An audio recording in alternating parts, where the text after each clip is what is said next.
Welcome to Immaterial World, a dedicated and transparent space to recenter how we explore glamour, magic, culture, and everything else we love together. Immaterial world, come meet me in the immaterial world. As far as the galaxy goes, we're flying in the immaterial world. Immaterial world, come meet me in the immaterial world. With mind and body and soul, we're flying in the immaterial world. The immaterial world.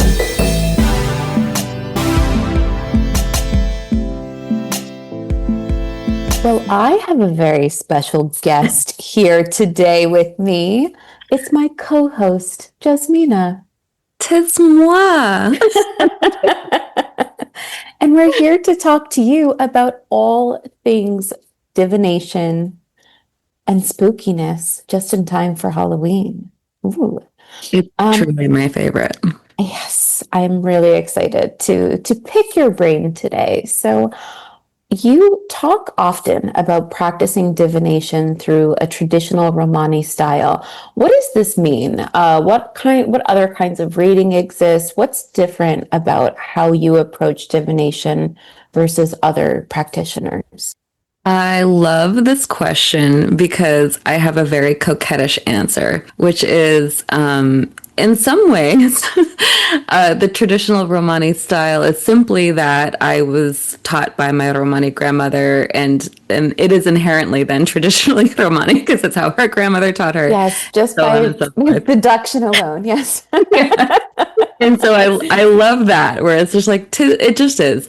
And I also love to mention, too, that there is a real diversity of how Roma might read, what they might believe, whether they see it as like, okay, this is a job where we're just providing like community care, some common sense therapy, we're using these tools to do this work, or if it's really seen as like a deeply spiritual practice. I feel like a lot of the Romani people I know who read really do see it as a very spiritual thing, but like I make room for all of it because it's like we're definitely not a monolith.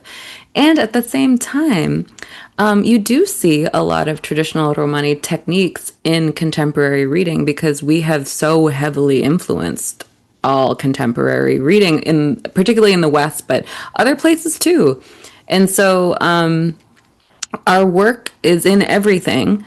And there are certain types of approaches that we might have, spiritual practices, especially centering around cleansing before and after we work for people, ways that we tend to be a little more predictive than perhaps some maybe mainstream American readers might want to be because it's part of our tradition. And then there's a kind of, this is very much a business approach to it, in addition to a deeply spiritual practice, in addition to this is an ancestral legacy that you're carrying. I think there's the belief, too, that you're born with this and not necessarily can't be taught unless you're also born with it is a little bit of a belief. But then also the what that means to be born with it can also be broad, depending on your family. And so there's not like a one size fits all. And I loved writing the book Secrets of Romani Fortune Telling with Paulina because while there are a lot of closed practices that we didn't write about, the secrets was sort of a joke because it's like, yeah, we are telling you the secret things that you don't get to see. But honestly, our work has been so appropriated over the centuries that you are probably engaging with Romani practices without even knowing it. And we just want to show you where it comes from, like, you know, where its roots are and how to navigate it ethically. In the spirit that this is Halloween season, we will probably see some problematic Halloween costumes that are inspired from the culture. Any notes on that? Yeah, I mean, I always like to remind people, I get the allure of dressing up as like a gypsy. Like, I get it. And just in case anyone is new here and new to my work, Roma refers to the diasporic ethnic group, also known as gypsies. We're originally from India. We're not Romanian. And gypsy is one of those really complicated words. where it's often used as a racial slur. And it's a word that a lot of Roma, my family included, reclaims and sometimes uses publicly sometimes. But if you're not of one of the ethnic groups to which this word has been applied historically, usually through a misunderstanding of where you come from, and a kind of forced nomadism because of persecution, then you shouldn't use it. And definitely dressing up as like a quote unquote gypsy is no different than going brown face or like, delving into the other kind of like culturally appropriative territories. And it's okay to dress up, as, a historical figure you admire. If you want to, I was just looking at pictures of Katarina Taikan, this amazing Romani activist. She's like, people call her the Martin Luther King Jr. of Sweden. She did so much for Romani rights there. And her descendants are like wildly talented as well, like, writers and dancers and authors and witches. And she was especially also a writer. It's like if you wanted to dress up as Katarina Taikan and like wear, her beautiful clothes and carry around one of her books, that's fine. But like dressing up as like a generic gypsy is problematic, especially the fortune telling accoutrements. It's just really mocking traditional Romani dress. And if you want to do even better and like buy from a brand like Loli or by Zita Moldovan or Romani Design, if you were dressing up as like a real character or historical figure and not like browning your face or doing anything problematic, if you were just sort of like, I love this person, I'm going to use this as an opportunity to show up as this person, that's fine. Yeah, you're supporting Romani brands, but the kind of like caricature of any culture is always going to be problematic.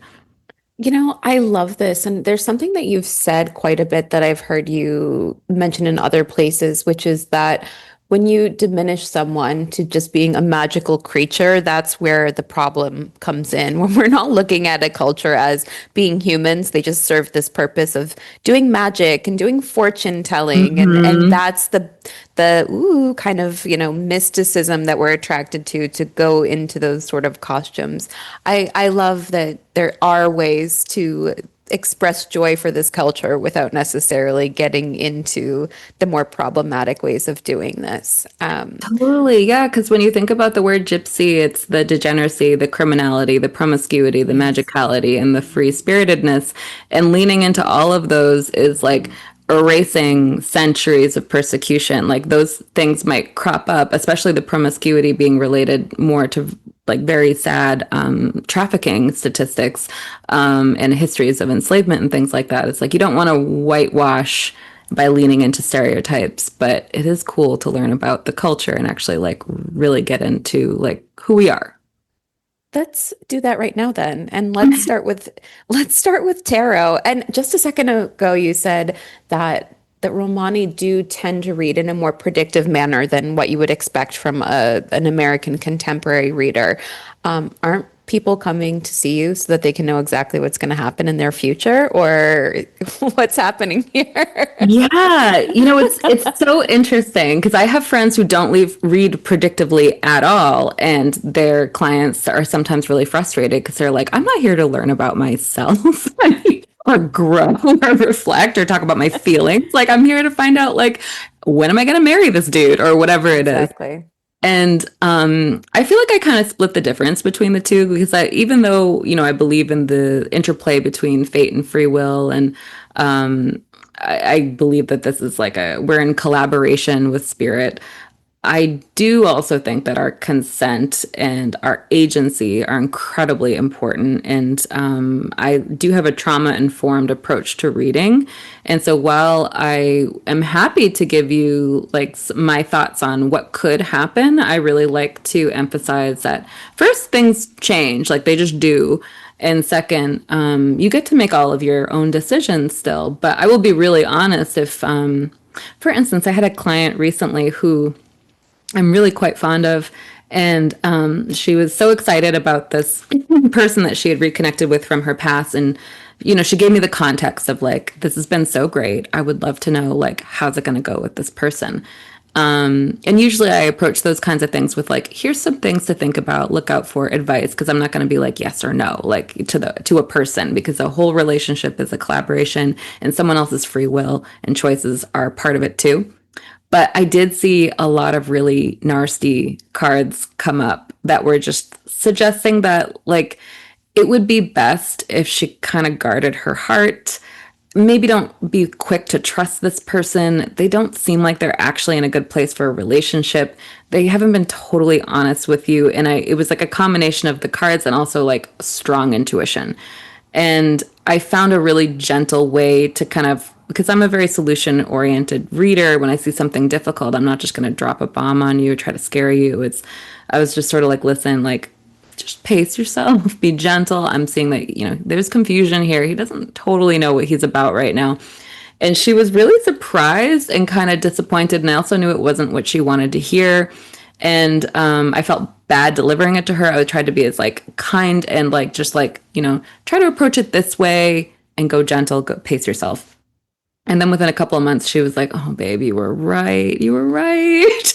And so it's like sometimes it is written out a little bit like that, but also it's not like the signs weren't there. Probably I didn't know that much about the situation. It was someone who wrote in and asking for an audio reading, so we didn't like have a discussion. Oh. Yeah. So I have really nothing to go on other than the cards, because sometimes people are like, oh, you can tell by their facial expressions. Like sometimes I don't see my clients at all. They're busy and they just ask me to send them an audio file or something.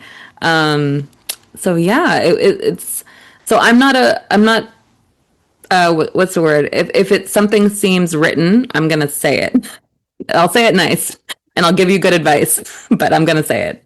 Yeah, I mean, I'm someone that's been read by you on multiple occasions. And one thing that I love is that it's so conversational and collaborative. And if we're thinking about how many people approach divination as they want to sort of sit there stone-faced and have you make the predictions and the guesses sort of to prove to them that you know what you're doing, Yeah. or that you can do. The best sessions that we've had, there's a lot of dialogue that helps to inform what you're seeing, and you're asking me questions and I'm offering the information and sort of the thought processes around what I'm processing, how we can navigate it. How can clients best work with you to feel more empowered to talk about some of the stickier cards or situations that are coming up? I mean, you're saying this was an audio file, but you could clearly see that there were moments that she was going to be navigating. So let's say it's in person and there's things that are coming up, maybe there's like there's a tower, you flip over a tower, something like that. How is someone navigating with you in a moment like that? Well, first, I really love your point too, that like readings are so much more beneficial if you're going in with the idea of like, I'm going to enter this space to try to learn something, work something out. You still get to have boundaries around how much or how little you want to share with me. I think that's really important that people know that you have boundaries with everyone, how much you want to share. But I love it when people are like, cool, I'm not going to waste my time trying to test you or be vague or anything. Let me just tell you what I want to focus on. Which I love. And if people are coming in, it's like, I genuinely don't have anything I want to focus on. I'm just curious. That's also great, because that's also a direction where it's like, okay, what do you need to know the most right now?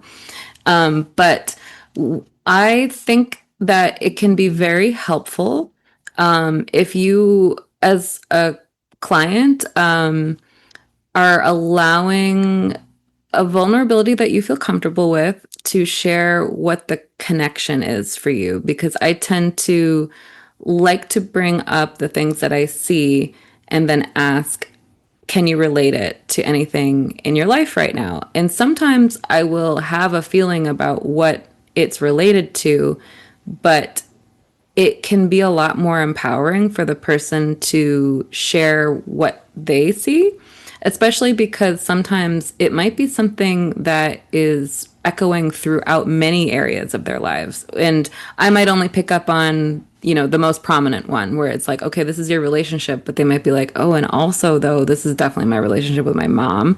And also my boss and I might do this a little bit with my kids and like it's important for it to allow you to make those connections because this is supposed to be, a supportive community care where it's about you. So I really love it when people do feel safe enough to share what they're moving through because I feel like that helps us have a more holistic and comprehensive scope. And then when challenging things like the tower come up, we can talk about like, okay, well, what are you ready to release then? Like if you feel like something's falling apart here, like what do you think it's clearing the way for?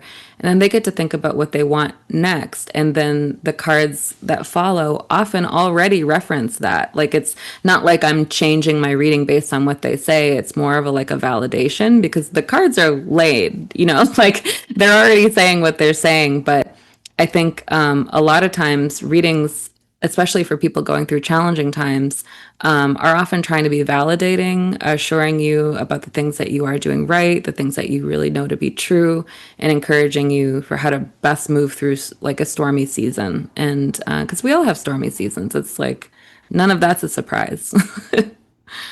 I think that we see divination coming up in the media and in cultural references in a way that, there's always those scary cards. It's death, it's the tower, Mhm. it's the three of swords.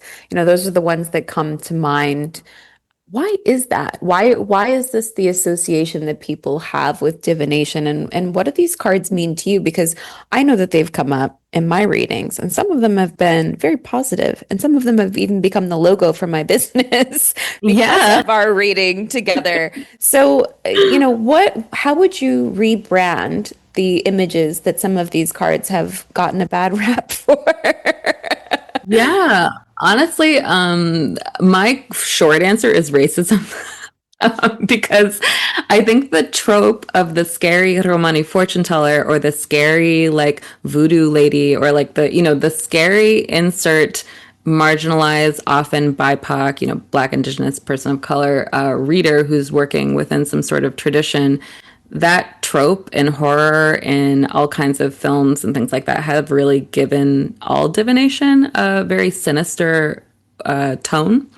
And often these characters are used as catalysts for bad things to happen in films. And so I really do think it's racism in the media that has made these things so scary because I often think of my grandmother reminding me that the challenging cards come up because we always need to face hard things. Like if we ignore difficult things, if we ignore pain, we continue to hurt ourselves over and over. I like to use the analogy too, like, if you are ignoring an injury and you're just pretending that there's not something wrong with your leg, you know, keep walking on it as though nothing's happening. You're not listening to the wisdom of pain. Pain is telling you to pay attention. If that's happening, you might be the Nine of Wands. Yeah, exactly. That's why we have the Nine of Wands. So I think that one way to approach this is sort of, from a kind of, being a little tongue in cheek, but it's like decolonize your practice first. But we can do that while we're also just learning not to feel so scared and out of control, because I think divination tools are meant to remind us that we are collaborating with spirit. It's that we still have free will, we still get to make choices. And it's just giving you a little more insight and awareness and an opportunity to think about how you're actually feeling. Because chances are, if you have all the scary, sticky, tough cards coming up, you probably already know. You already know that you're going through something. It's not a surprise. And so you probably could use a moment to process it because maybe you haven't had time. And that's why you booked this reading.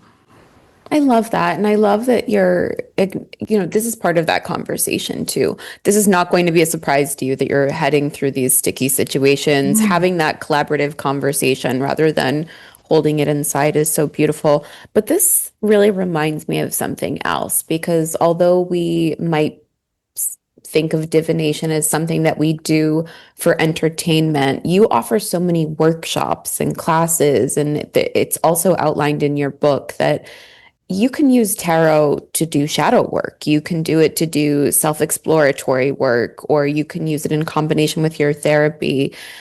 I've been in your shadow work class before, and it was so helpful for me to really unleash some of my feelings around things getting out of control and what might I want to work with, or, but I'm going to let you speak to this because you're the teacher. I'm just the student. So I love that this is a non-typical way to approach divination.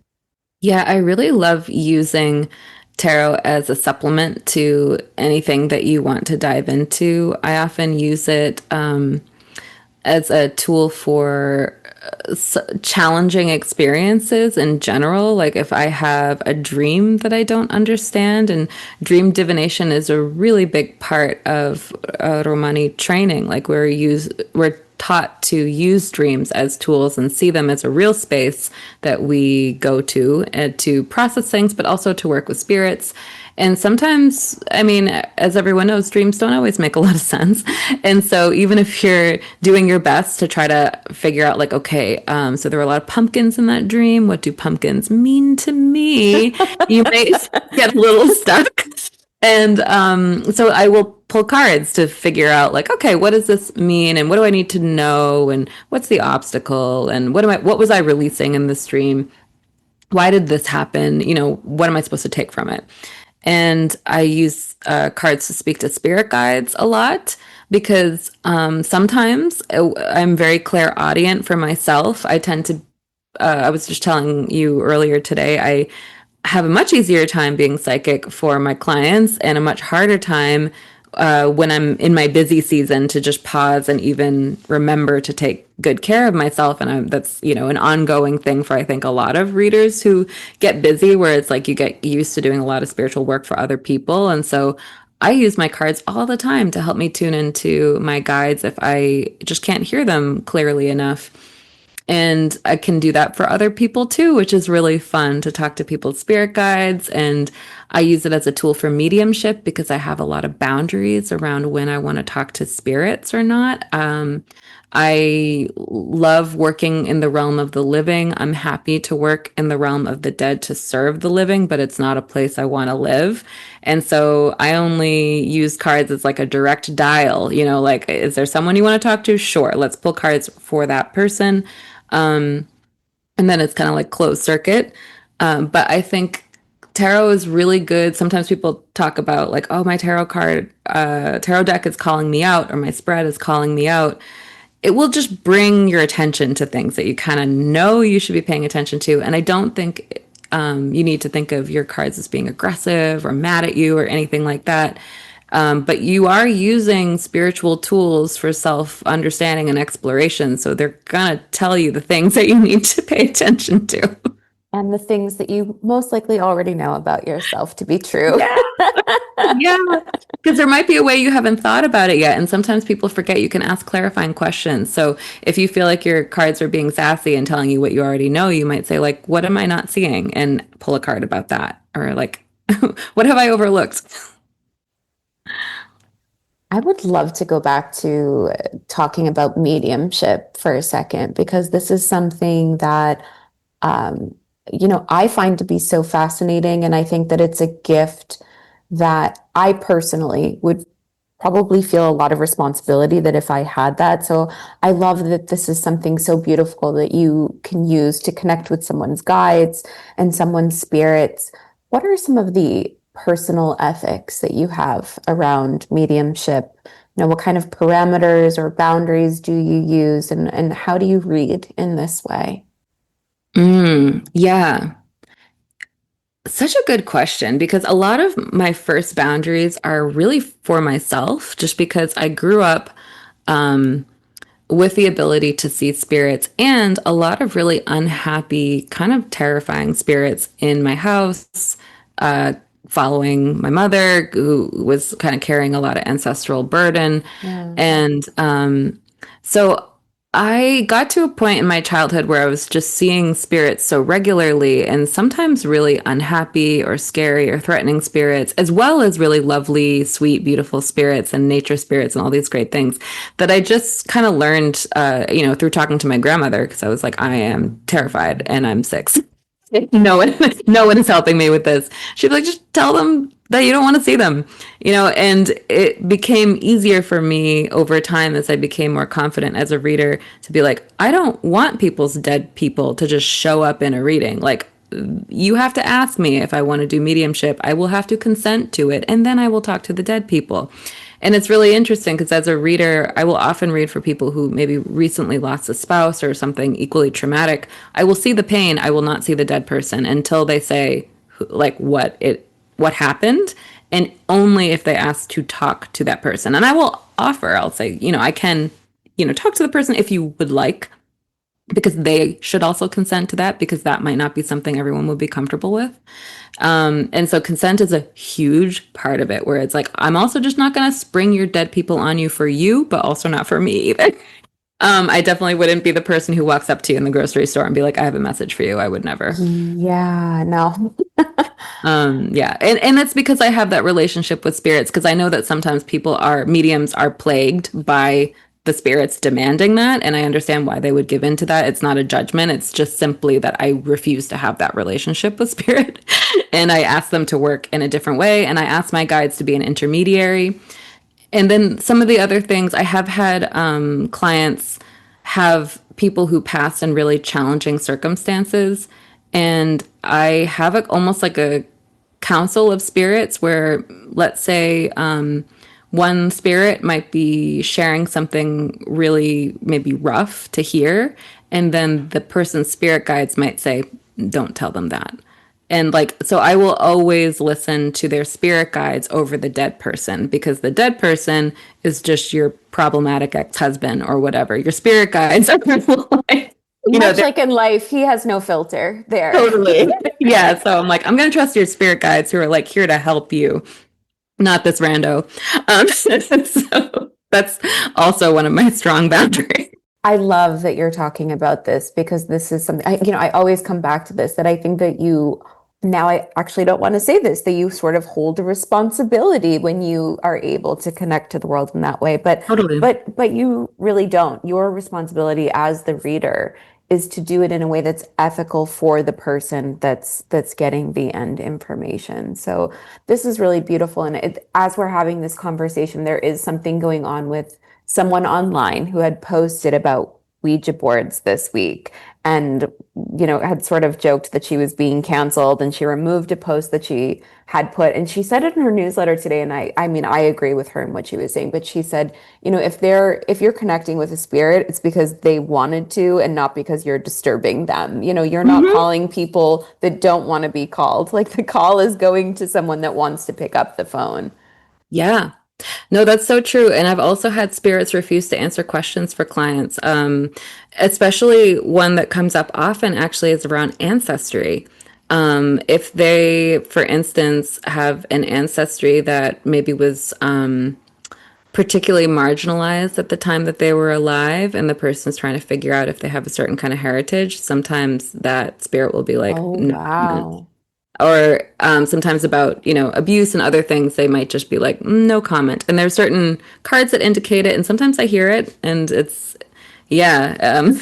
So they won't tell you anything they don't want to tell you. And they might mess with you, though, which is the other thing. So, which is also why I prefer to talk to guides, or I have my little tests to figure out, like, am I even going to talk to the spirit? Which is also why, like, I'm not primarily a medium. I'm a medium as needed, because it's not my favorite thing to get into, because it's complicated. But I shouldn't say it's not my favorite thing to get into, but it is. I have a lot of respect for people who do it full time, and I think I'm just, it's one of those things I can do, and I'm happy to do it as a service. But there are also a lot of other wonderful things I can do for people, and I'm glad I get to do that too. Yeah, I want to talk about the breadth of services that you do, because I think that where there is, I make so many jokes when people say, what do you do for a living? And I say, I don't know. I feel like you could answer this question the same way, because there's so many things that you do. But as someone that works in multiple modalities or has many offerings, do you find that you like to do things on their own? Do you like to combine them? What does it look like? I know you didn't want to say a favorite, but maybe you can say some versions of favorite things that you do like to do. Yeah, tea leaf reading is an unsung hero. I think, Love, love. yeah, so Lots good of and symbolism, love. so fun. And yeah, it's just not as popular. It really had its moment in the 1920s. But I think it's time for tea leaf reading to come back. Can I ask, this is just like a random question. Do you think it's because we don't really have a tea culture in the United States? Is that it? Yeah, Caitlin Foisey wrote a really interesting blog about the decline of tea houses, and which is of interest to her because she also designed the interior of the tea house, Madame Zuzu's, that Billy Corgan and his wife Chloe own, and yeah, there were multiple reasons for the decline of the tea culture, some of which were political. And also, again, there were a lot of initially the kind of quote unquote gypsy tea houses that then suddenly didn't want to employ actually Roma. And so there were a lot of things happening at the time. And I definitely refer people to her because I wish I could remember the history with more precision, but I can't. But I think part of it is the lack of the tea culture. And I think cards are also, you can just keep shuffling and, whereas you have to drink a whole cup of tea, it's more ritualized, it's a little more intimate, you take your time with it. And so maybe it doesn't lend itself as well to a lot of the online medium that we're using, where it's like, people are pulling lots of cards and channeling, although I would like to do more with tea online too. But yeah, a lot of the things I offer, I'm always happy to give a reading in whatever capacity. And I offer tarot, palm, tea leaf reading. If it's a long enough reading, I love to do a combo, especially depending on what people need. I love to be customizable because different tools are really helpful for different things. Like palmistry is amazing if you want to learn more about yourself as a person, if you want to take a look at your past, present, future, and more of a big picture. Tea leaves are amazing if you want to sit with symbols, have a more kind of magical, customized, interpretive, analytical reading. And it can be great for talking to spirit guides, but you can also use it for literally anything. You can ask it questions like you would ask the tarot. Usually, I would focus the tea leaf reading to either like, what do I need to know right now? Or maybe like one or two intentions because you're drinking one cup of tea with this focus. And whereas tarot is amazing if you don't know what you want to do, it's great if you have questions. You can ask multiple questions for as long as the session allows. But I also work with writers and artists, and I love doing creativity work with divination and helping people move through challenging times. I've done readings for people's plots for their novel, but I've also done readings on people's like creative blockages and why that's happening. So that's super fun. And I'm also an editor. And I have a very kind of symbolic, I'm going to work with the big themes in your book and we can bring in magic or not kind of approach. And I also love helping people refine their own practice. And so a lot of people come to me who want to either become more proficient or feel more confident in their readings. They might be readers themselves. People who want to make sure that they're navigating being a reader in a really ethical way and that they're being, culturally informed about the work that they're doing. I love helping people with that. And I also help people figure out like what a spiritual practice might look like for them. And I love, I do a lot of my Patreon to kind of give guidance weekly and sometimes daily, depending on what's going on. But I think of myself as very much being of service, and there are very few things that I wouldn't be available for. I'm always like excited when there's a new request. Oh, we love a multi-hyphenate in this house. Yes. Wait, I do want to go back to your Patreon though, because you had mentioned dream divination a second ago. And I know that this is something that you connect with your community and you talk about dream divination.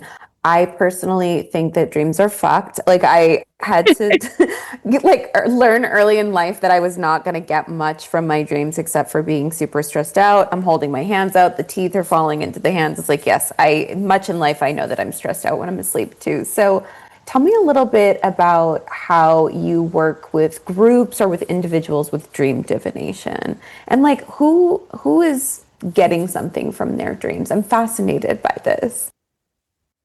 Yeah, and I love to validate too that some people really don't feel like they get anything from their dreams. And there might be really good reasons from that, ranging from the medication you're taking, even to your genetics. Like I've seen studies that some people genetically don't dream as much as others or don't retain their dreams.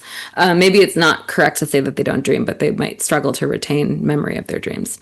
So if you can't remember your dreams, it's not your fault. But it could also be like an extra glass of wine at night or like weed or, you know, whatever medication you're taking. It could also be impacting that. Yes, But the one time I was in the astral, I had done ketamines. I will say that yes, medicinally, you did yes, medicinally prescribed. But and supervised. yes, all of that. Yeah, that is also having also spent time with ketamine medicinally prescribed, supervised therapeutically. That's also a wonderful astral place to go into, and I always bring my tarot work into it and tea leaf reading and everything. But yeah, people can get so much from their dreams, whether you are processing trauma, which I always suggest, you know, work with a therapist for those things, because while I am trauma informed and I've done those certifications, I'm definitely not a therapist and I'm not a supplement for any kind of psychiatric care. I mean, I'm not a replacement for any psychiatric care. I can be supportive, though, to your care. So you can process things. You can also work with spiritual themes. Sometimes people feel like they're meeting guides or they're getting messages about what to focus on or what to release. Really, honestly, not dissimilar from what you might get from a tarot reading, but you're just sort of using your dreams as the methodology. And some people will lean into lucid dreaming, or they might keep a really thorough dream journal and start to look back over that journal over time, and also trust that sometimes like time is the best clarifier. Time can be a wonderful editor as well. And so you might look through and find different threads depending on what you're going through. And so thinking of dreams as another tool, but maybe a tool that you you study in a highly personal way, can be really interesting, because usually the references that come up in dreams would be specific to you, your cultural context, community context, personal experiences. It's unlikely to be helpful to look to like interpretations of symbols from cultures or perspectives that are totally foreign to you and have not influenced you. You want to look at the things that have actually influenced you. And so it's like becoming fluent in your own references is kind of fun with dreams. Yeah, I have a few people in my life that might say something like, oh, last night I was in my dream town, and I'll be like, come again? And they're like, oh, you know, every time I have a dream, I'm like in this town. I'm like, what town? Like, not everyone has this experience. So what do you, when someone's working through like a lifelong theme or something that always happens to them, like how would you suggest that they approach unpacking that or the symbols or the imagery in those dreams? I think of it as like working with an analysis of like an artwork almost. Like it's sort of like, okay, what are the major symbols here? What's the mood and the tone? What are the characters doing? And I have a very literary approach, and that is a lot of that's another aspect of my training, is that I'm a trained, you know, writer and artist and performer, and I do all those things as well. And I see storytelling and divination as inseparable. And because we're moving through our narrative arc with these tools as well.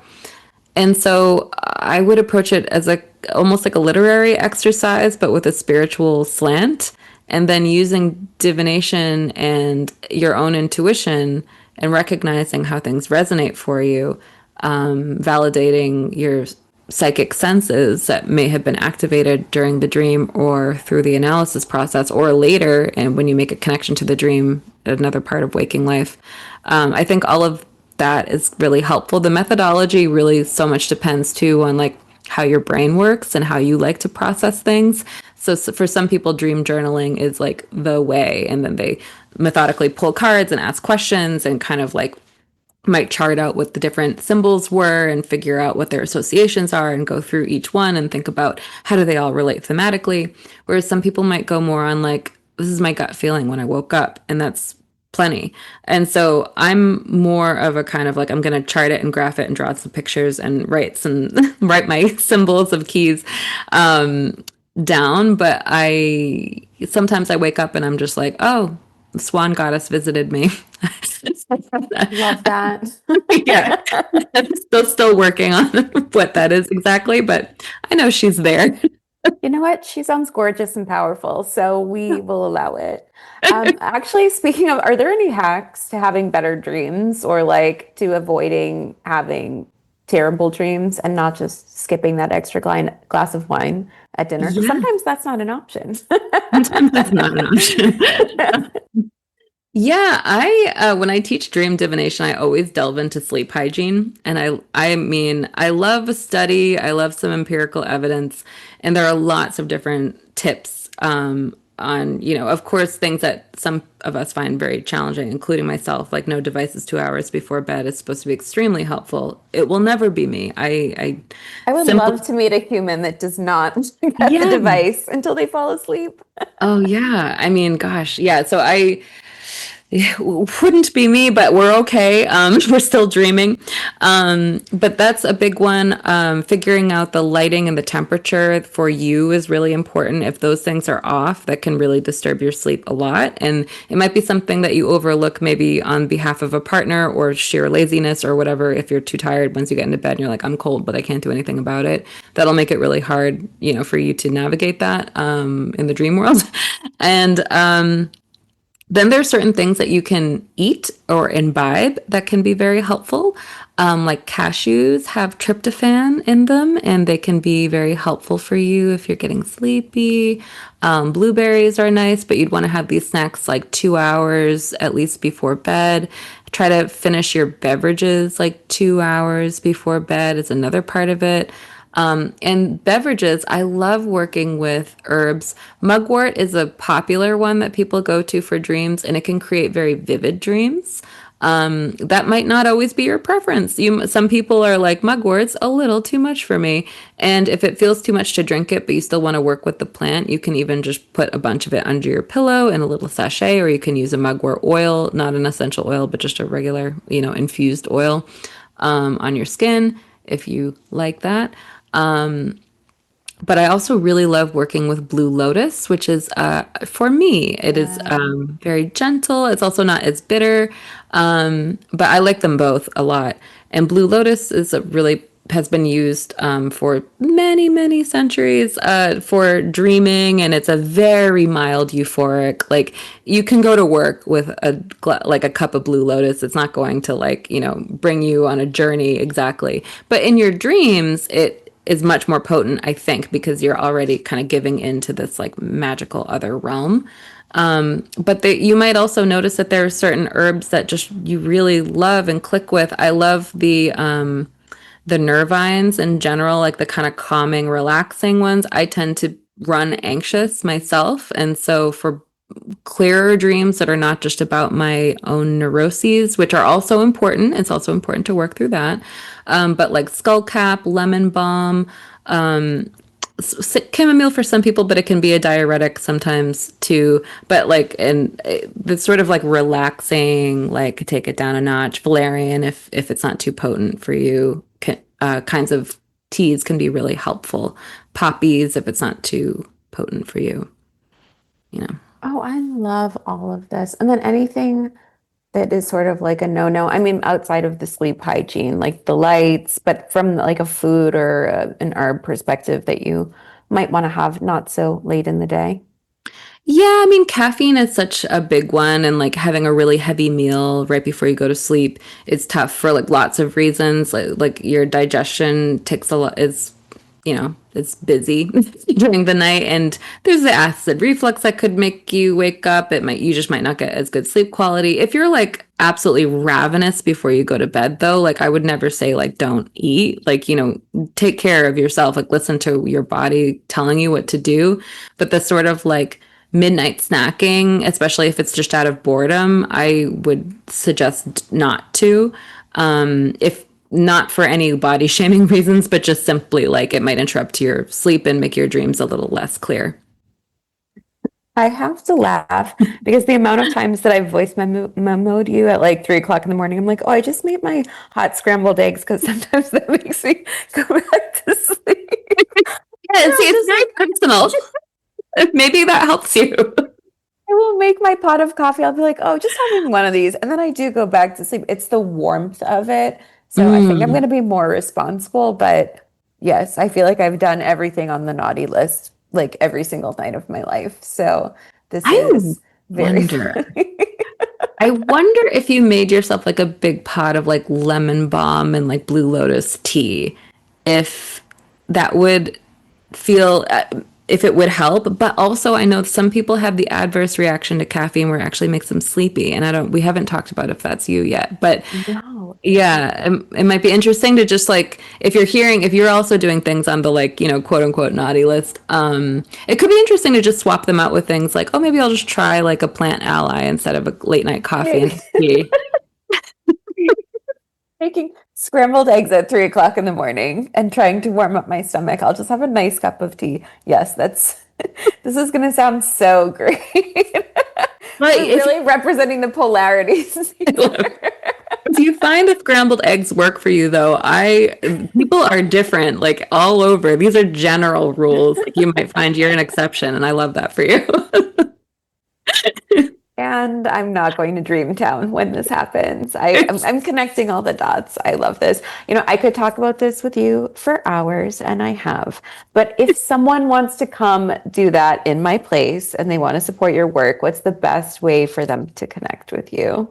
Yeah, so jezminavontiele.com. You can book with me through my website. I'm also delighted if you want to email me and ask, if there's something, it's like, I would love to focus on this. Is this you? We could figure it out together. I'm happy to figure out if, what would work for you. And if it's not me, I'll refer you to someone who I love. And also following me on Instagram, especially Jezmina.Von Thiele, and my book with Paulina Stevens, Secrets of Romani Fortune Telling, is a really awesome way to get more information from us, but also to support us. And our podcast, Romanasan podcast, if you're curious about Romani culture, we interview Roma quite a lot about really cool things, lots of different topics. And Paulina and I do a weekly tarot reading for the week ahead, which is super fun. And you can join my Patreon, where I post more like kind of personal things, more frequent community reads that go a little deeper than the things I offer on Instagram, because I do a lot of like quickies for the algorithm and just for like quick bursts of information for our, Instagram attention spans. But Patreon, I go a little deeper and spend more time moving through things and offer different groups and opportunities, discounts on workshops when I can, that kind of thing. I would love for you to start doing slowies on Instagram, where it's just you slowly drinking tea, and at the end of 30 minutes you do a reading on it. Oh my God, that would we're gonna redo the algorithm.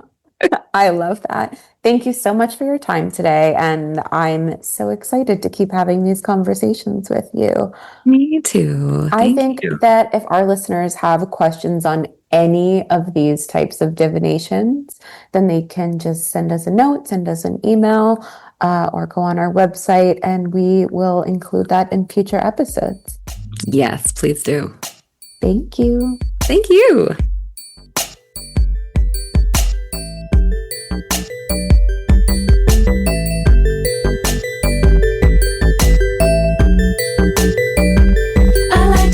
Shining on your dreams. You're a special kind of magic. Shining on your favorite things. You're pretty like a sunset. You're really like a pearl. You're a special kind of magic.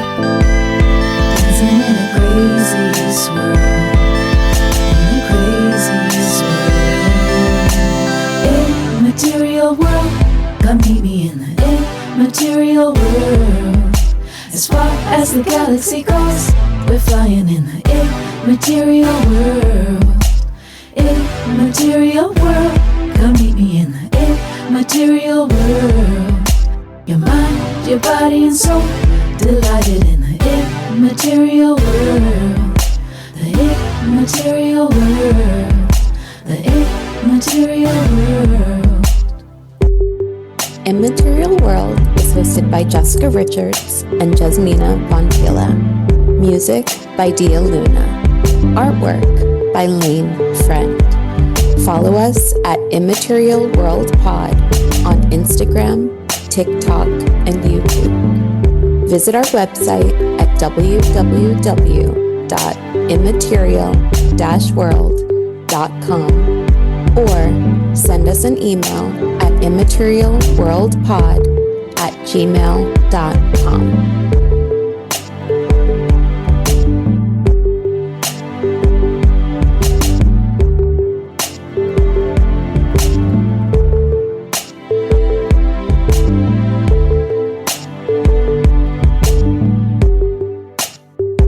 Thank you for being part of our immaterial world. Welcome to the immaterial world.